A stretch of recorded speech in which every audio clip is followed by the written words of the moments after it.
याद आया कि एक बहुत ही अच्छी एक्सरसाइज है जो आप अपने घर पे खुद कर सकते हैं, जिसमें ये बहुत इजी है और अगर ये आप करने लग जाएंगे तो आपको बहुत फर्क पड़ेगा। इसमें आपको कुछ नहीं करना है, बस एक ब्लैंक पेज लेना है, उस पे 2 कॉलम बनाने हैं और जिसमें एक साइड पे आपको वो नेगेटिव या फिर जो आपको गलत थॉट आ रहे हैं आपके दिमाग में। हेलो दोस्तों, इस वीडियो में टेलीकॉलिंग से डिस्कशन है एंजाइटी रोग के बारे में। दोस्तों, एंजाइटी रोग या फिर टेंशन या आप इसे घबराहट या फिर चिंता बोल सकते हो। दोस्तों, एक साइकोलॉजी डॉक्टर एंजाइटी के बारे में क्या कहते हैं और एंजाइटी रोग से कैसे बचा जा सकता है, क्या क्या कारण है, इसका जानकारी आपको इस वीडियो में मिलेंगे। दोस्तों, डॉक्टर निष्ठा जैन जो कि एक साइकोलॉजी डॉक्टर है, पिछले 1 साल से भी ज्यादा समय से मेंटल हेल्थ के ऊपर प्रैक्टिस कर रही है। दोस्तों, अगर आप भी डॉक्टर निष्ठा जैन से टेली कंसल्ट लेना चाहते हैं तो माई उपचार वेबसाइट पर फ्री में अकाउंट बनाकर आप डॉक्टर से कंसल्ट कर सकते हैं। तो दोस्तों, अगर आप हमारे यूट्यूब चैनल पर नए हो तो चैनल को प्लीज सब्सक्राइब करिएगा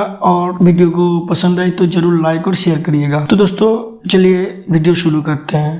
हेलो मैम। हेलो। हाँ, आज के देंगे एंजाइटी के बारे में। मैम, काफी सारे लोगों का एंजाइटी के बारे में कृपया करके आप एंजाइटी क्या है, इसका लक्षण क्या है, इसके बारे में थोड़ा जानकारी देंगे। बिल्कुल बिल्कुल। तो जैसे कि आप जानते हैं और आपने ही बोला कि एंजाइटी बहुत लोगों को होती है जी। आजकल।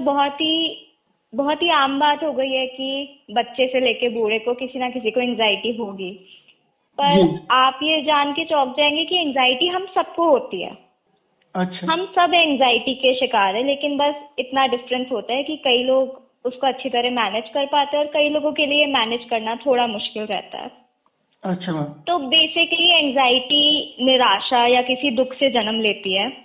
जब आपको एंजाइटी होती है तो ऐसा लगता है कि हर वक्त आपको डर लगा रहता है कि कुछ गलत होने वाला है, या फिर आपको घबराहट रहती है। आपको चिंता, डर, घबराहट, इन सब फीलिंग्स का आपको अंदेशा होता है। तो जब भी ये जानना बहुत जरूरी है कि आपकी एंजाइटी नॉर्मल है या फिर आपको मदद की जरूरत है, क्योंकि एंजाइटी हम सबको होती है। कई लोगों को ज्यादा होती है और उनकी दिनचर्या में उनके लिए बहुत बाधा क्रिएट करती है। तो वो हमें जानना बहुत जरूरी है और ये हम आपको आगे बताएंगे कि कैसे आप जान सकते हैं और इसके क्या लक्षण होते हैं जिससे पता लग सकता है कि एंजाइटी आपका एक एंजाइटी डिसऑर्डर है या फिर नॉर्मल एंजाइटी है। हाँ जी। तो हाँ, तो नॉर्मल है या फिर ज्यादा है, इसको कैसे पता करेंगे मैम? बिल्कुल। तो जब काफी सारे इसके लक्षण होते हैं तो सबसे पहला हमें लक्षण जानने से पहले मैं ये बोलना चाहूंगी कि अगर किसी व्यक्ति के जीवन में अधिक समय तक एंजाइटी रहती है तो उसको वो सबसे पहला हमारा इंडिकेशन होता है कि ये एंजाइटी डिसऑर्डर है। अगर मुझे आज एंजाइटी हो रही है और मुझे कल नहीं हो रही है, या फिर 5-6 दिन में कभी एक बार हो गई किसी सिचुएशन, तो उसका मतलब ये नहीं है कि मुझे एंजाइटी डिसऑर्डर है। हम एंजाइटी डिसऑर्डर को और नॉर्मल एंजाइटी को डिफरेंशिएट उस वे में कर सकते हैं कि हमारी एंजाइटी इतनी ज्यादा है कि हमें रोज उससे परेशानी हो रही है। तो इसके काफी सारे लक्षण होते हैं जो हम जान सकते हैं, जो आप अपने अंदर देख सकते हैं कि है या नहीं है। पहला इसका लक्षण है कि आप अपने बीते हुए पल या आने वाले कल की बेवजह चिंता करते हैं, या फिर आप किसी भी सिचुएशन या जगह पे जाने से डरते हैं, लोगों से बात करने में डरते हैं। कभी कभी ये भी होता है कि आपको जीवन से निराशा होती है, आप सोचते हैं कि आप मरने वाले हैं या आपको कोई और मार देगा। कभी कभार लोगों को फोबिया भी होता है, जिसके बारे में हम आगे और बात करेंगे। जिन लोगों को ये नहीं पता कि फोबिया क्या है वो मैं आगे समझा दूंगी, पर फोबिया भी एंजाइटी का ही हिस्सा होता है, जैसे कि लिफ्ट में जाने से डरना, ऊंची हाइट से डरना। तो हम अगर किसी चीज के बारे में सोचते रहते हैं और ये जो साइकिल ऑफ थॉट जिसे हम बोलते हैं, इससे बाहर नहीं आ पाते हैं, तो इसको हम एंजाइटी कहते हैं। तो टेंशन को भी एंजाइटी, टेंशन अगर जब आपको कोई भी आपको टेंशन हो रही है, कभी आपको किसी भी चीज के लिए परेशानी हो रही है, तो वो हो सकता है वो आपकी एंजाइटी की वजह से हो सकता है उस वजह से आपको एंजाइटी हुई हो। तो ये दोनों एक आपस में ना निर्भर है। कभी कभार जिसको एंजाइटी की प्रॉब्लम होती है उनको टेंशन भी बहुत ज्यादा होती है, वो सोचते भी बहुत ज्यादा है। और कई बार ऐसा होता है कि अगर लोग ज्यादा सोचते हैं तो उन्हें एंजाइटी होती है।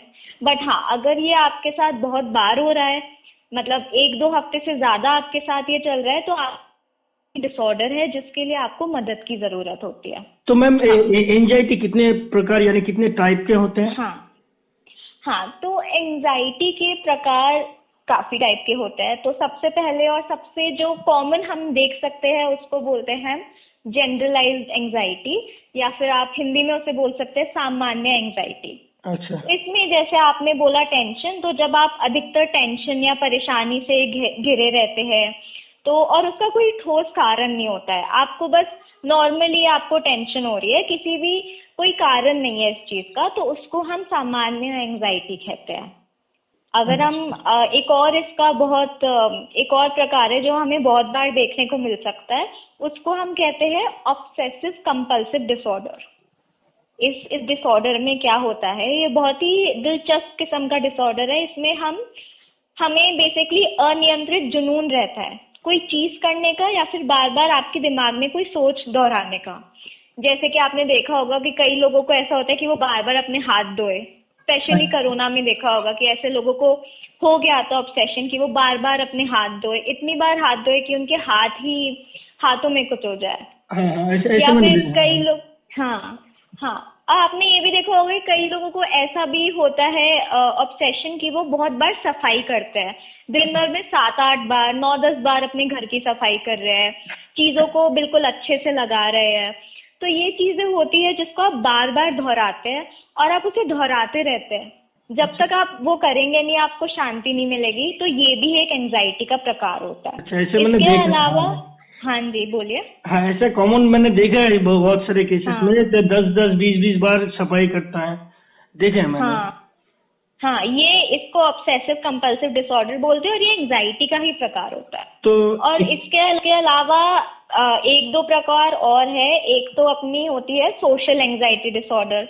सोशल एंजाइटी क्या होती है, जब आप सामाजिक परिस्थितियों को लेके एंग्शियस रहते हैं, जैसे कि आपको दूसरों के सामने जाने में डर लगता है, दूसरों के सामने खाने में डर लगता है, या फिर आप बाहर लोगों से जाके बात करने में आपको डर लगता है, एंजाइटी फील होती है, घबराहट होती है, तो हम इसे सोशल एंजाइटी कहते हैं। और एक मैंने आपको अभी बताया कि फोबिया भी होता है। तो फोबिया में क्या होता है कि आपके मन में अनरियलिस्टिक मतलब अवास्तविक डर बैठ जाता है, जिसका कोई कारण नहीं होता है, जिसका कोई ठोस कारण नहीं होता है। और ये डर किसी भी चीज, किसी भी जगह, किसी भी इंसान या किसी भी जानवर का भी हो सकता है। जैसे कि बहुत लोग, अगर आपने कभी नोटिस करा होगा, इंजेक्शन लगाने से डरते हैं, या बहुत लोग हाइट से डरते हैं, तो इसको हम फोबिया कहते हैं और ये भी एक एंजाइटी का प्रकार है। इसका मेन कारण क्या होता है? हाँ जी, तो एंजाइटी के कारण तो बहुत हो सकते हैं, पर 2-3 मैं आपको मेन चीजें बता देती हूँ। पहला सबसे बड़ा कारण जो लोगों में, और मैंने अपने खुद के क्लाइंट्स में देखा है, वो ये है कि जो आपके वातावरण में जो स्ट्रेसर है, आपके वातावरण में कोई भी स्ट्रेस पैदा करने वाली चीज है, तो उससे एंजाइटी होती है। जैसे अगर आपको अपने घर परिवार में कोई प्रॉब्लम आ रही है, या फिर आपको काम में कोई प्रॉब्लम आ रही है, तो ये सब प्रॉब्लम्स, इससे स्ट्रेस क्रिएट होता है और उससे एंजाइटी होती है। ये तो हो गया अपना एनवायरनमेंट में, अपने आसपास जो चीजें हो रही है। पर इसके अलावा ये भी याद रखना जरूरी है कि कई बार आपको हेरिडिटी भी हो सकती है, कई बार आपके जेनेटिक्स भी ऐसे हो सकते हैं, आपका बॉडी का मेल भी ऐसा हो सकता है कि आपको एंजाइटी हो। जैसे कि कई लोग ऐसे होते हैं जिनके घर वालों में, जिनके माँ बाप में, या फिर दादा दादी में, या फिर दूसरे उनके रिलेटिव्स में भी एंजाइटी की प्रॉब्लम होती है, और उस वजह से उनको भी ज्यादा एंजाइटी की प्रॉब्लम हो जाती है। तो जेनेटिक्स से भी हो सकता है, आपके घर वालों के हेरिडिटी की वजह से भी हो सकता है। और एक आखिरी, मैंने कई बार देखा है कि अगर आपको कोई बीमारी है, अगर आपको कोई फिजिकल बीमारी है, जैसे कि आपकी कोई सर्जरी हुई है, या फिर आपका कोई और डिजीज चल रहा है, उसकी वजह से भी आपको कई बार एंजाइटी हो जाती है अपनी हेल्थ को लेके। इसका इलाज क्या है, सही तरह से कैसे इलाज करेंगे, इसके बारे में भी थोड़ा जानकारी होगा तो बहुत ही ठीक है मैम। बिल्कुल बिल्कुल बिल्कुल। तो एंजाइटी तो देखिए हम सबको होती है, जैसे कि मैंने बार बार बोल रही हूँ कि एंजाइटी हम सबको होती है, पर इसके जो लेवल होते हैं या फिर इसकी जो इंटेंसिटी या गंभीरता होती है वो सबकी अलग होती है। पर हाँ, ऐसी बहुत चीजें हैं जो आप इसको मैनेज कर सकते हैं टू मेक इट बेटर। तो कुछ ऐसी चीजें ना आप अपने घर पे भी कर सकते हैं। जैसे कि रिलैक्सेशन एक्सरसाइज करना। अब रिलैक्सेशन एक्सरसाइज लोगों को लगता है कि अब इसमें हम क्या करें, पर ये बहुत ही आसान है। जैसे कि हम योगा कर सकते हैं, या फिर गहरी सांसें ले सकते हैं, या फिर मेडिटेशन कर सकते हैं। उसके अलावा आप दूसरों के साथ जुड़े रहे, अपने घर वालों के साथ, दोस्तों के साथ, अपने परिवार के साथ, अपने दोस्तों के साथ अपने मन की बातें। और इससे मुझे याद आया कि एक बहुत ही अच्छी एक्सरसाइज है जो आप अपने घर पे खुद कर सकते हैं, जिसमें ये बहुत इजी है, और अगर ये आप करने लग जाएंगे तो आपको बहुत फर्क पड़ेगा। इसमें आपको कुछ नहीं करना है, बस एक ब्लैंक पेज लेना है, उस पे 2 कॉलम बनाने हैं, और जिसमें एक साइड पे आपको वो नेगेटिव या फिर जो आपको गलत थॉट आ रहे हैं आपके दिमाग में वो लिखने हैं, और एक साइड में आपको वो विचार लिखने हैं जो पॉजिटिव तरीके से उसी थॉट को हम कन्वर्ट कर सकते हैं।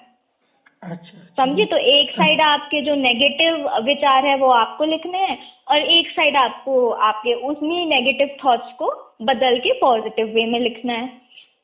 और फिर मैं अंत में यही बोलना चाहूंगी कि आपको हिम्मत करके इस समस्या का सामना करना पड़ेगा, और मैं बखूबी जानती हूँ कि इस बीमारी को अकेले मैनेज करना बहुत मुश्किल है। इसलिए एंजाइटी डिसऑर्डर जिसको होता है उसको मदद लेना बहुत जरूरी है। तो आप काउंसलिंग के लिए किसी साइकोलॉजिस्ट या मनोचिकित्सक के पास जा सकते हैं, जो आपकी सहायता करेगा और इससे उभर पाने के तरीके बताएगा। जैसे कि आप कैसे अपने सोच और बिहेवियर बदले जिससे एंजाइटी कम हो, या फिर आप कैसे अपनी दिनचर्या में कोई बदलाव लाए जिसके सहारे आपकी एंजाइटी कंट्रोल में आ सके।